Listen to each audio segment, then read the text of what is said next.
Bienvenue sur le canal Trends Bourse. Chaque lundi, vous y retrouvez votre épisode complet avec Gaël Poncelet et Guy Legrand. Du mardi au samedi, ce canal vous propose également le Trends des marchés, une mise à jour boursière et quotidienne.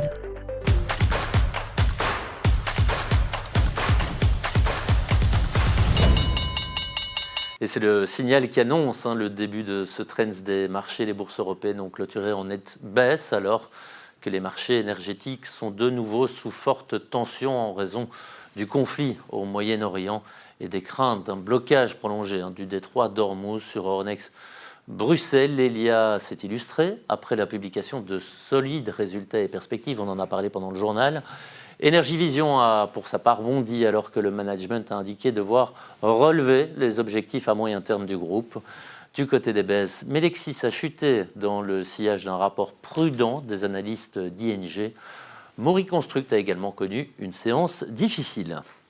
Et nous sommes au 6e jour de la guerre contre l'Iran. La question de l'approvisionnement énergétique est toujours en suspens. La hausse des prix du pétrole et du gaz relance le spectre de l'inflation. Alors Olivier Colsoul, bienvenue. Olivier, ce risque est-il vraiment important ? Alors ce risque, il existe, mais je crois qu'il faut un petit peu le relativiser, parce qu'en fait, si les prix énergétiques se maintiennent au niveau actuel pendant un certain temps, voire un temps certain, c'est sûr que ça va avoir un impact sur l'inflation, mais qui est plutôt de l'ordre de 0,5%. Ce qu'il faut surtout savoir, c'est qu'on n'est pas dans le même schéma qu'en 2022, parce que l'approvisionnement énergétique s'est diversifié depuis lors. Alors certes, on importe du pétrole de l'Irak et du gaz qatari, mais les volumes sont relativement faibles. Lors de l'invasion de l'Ukraine par la Russie, les prix énergétiques étaient déjà en forte hausse à l'époque, alors que dernièrement, ils étaient plutôt en baisse. Et ça va avoir mécaniquement un effet d'atténuation sur la hausse de l'inflation qui pourrait survenir. Alors on a vu néanmoins la courbe des taux d'intérêt s'élever. Est-ce que ça pourrait modifier l'attitude des banques centrales ? En gros, est-ce qu'elles vont changer de cap ? Alors c'est clair que ça fait un petit peu bouger les attentes, et encore aujourd'hui un peu plus fortement, puisque là, dernièrement, il y a quelques heures, on voyait que les attentes poussent vers peut-être un relèvement des taux d'intérêt de la part de la Banque centrale européenne, mais qui aurait lieu vraiment en toute fin d'année. Pour la Réserve fédérale américaine, à minima, je pense qu'il va y avoir un report des assouplissements monétaires qui étaient prévus et qui seront sans doute reportés vers la fin de l'année. En tout cas, il sera surtout intéressant de voir, enfin plutôt d'entendre ce que les banques centrales auront à dire à propos de leurs perspectives d'inflation lorsqu'elles se réuniront dans 2 semaines. Alors on reste sur cette crise au Moyen-Orient, mais on se déplace un petit peu plus de milliers de kilomètres, je dirais, vers la Chine, qui a ordonné la fin des exportations de carburant, toujours évidemment en raison de l'escalade du conflit dans le Golfe Persique. Quel effet cette situation est susceptible d'entraîner ? Alors, je dirais que d'abord, en temps normal, il n'y a pas de liberté totale d'exportation d'hydrocarbures de la Chine. Ça fonctionne par un système de quotas.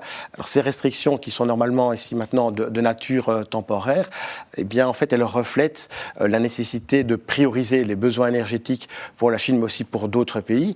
Il faut savoir que la Chine est quand même relativement dépendante des pays du Golfe pour ses importations de pétrole, notamment l'Arabie Saoudite, l'Irak et l'Iran aussi.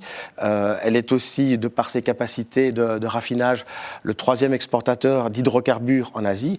Et donc, c'est clair que ces restrictions vont avoir aussi un impact en cascade sur d'autres pays de la région. Mais c'est une décision en fait, qui tombe un petit peu, je dirais, mal, ou qui tombe dans une situation un petit peu délicate pour la Chine, qui a annoncé un niveau de croissance, un taux de croissance de quelques 5%, et c'est un taux qui est le plus faible, qui est annoncé le plus faible depuis des décennies. Oui, effectivement, maintenant elle a raboté donc son objectif de croissance entre 4,5 et 5, contre 5 auparavant. Ça veut dire aussi que Pékin finalement tolère un niveau de croissance un peu plus faible, qui reflète aussi un petit peu, je dirais, la nature de l'économie. Alors les exportations ont contribué fortement à la croissance de 5% en 2025, mais on sait que le problème, c'est la faiblesse de la consommation consommation intérieure, notamment liée aussi aux problèmes du marché immobilier. Alors dans les annonces, il n'y a pas véritablement non plus d'envolée en matière de plan de relance pour vraiment stimuler la croissance, la consommation des ménages. On se borne plutôt encore à essayer de soutenir le secteur immobilier, mais pas véritablement à le faire repartir de l'avant. Est-ce qu'il y a d'autres annonces qui ont été faites? Oui, alors il y a notamment le fait que le déficit budgétaire serait maintenu à 4%. Donc 4%, ça permet d'avoir malgré tout donc une politique budgétaire plutôt expansionniste. Les dépenses militaires sont à la hausse autour de 7%. Les investissements dans l'infrastructure, dans des infrastructures spécifiques, vont continuer aussi de croître. Il y a aussi à terme une volonté d'accroître, je dirais, l'emprise technologique de la Chine, notamment en voulant complètement maîtriser la chaîne de valeur des puces électroniques qui sont indispensables pour l'intelligence artificielle. Et alors, comme dernier objectif, il y a aussi un objectif de 2% pour l'inflation, mais compte tenu des pressions déflationnistes, ça paraît quand même un peu ambitieux. Alors, est-ce que ce tassement de l'économie chinoise ne va pas peser sur l'ensemble des marchés émergents?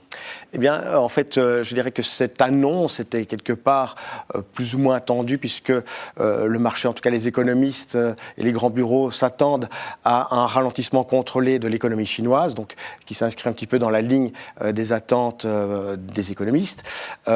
Pour les marchés émergents, le véritable moteur de la croissance, c'est plutôt dans la technologie qu'on le retrouve et pas uniquement dans la technologie chinoise.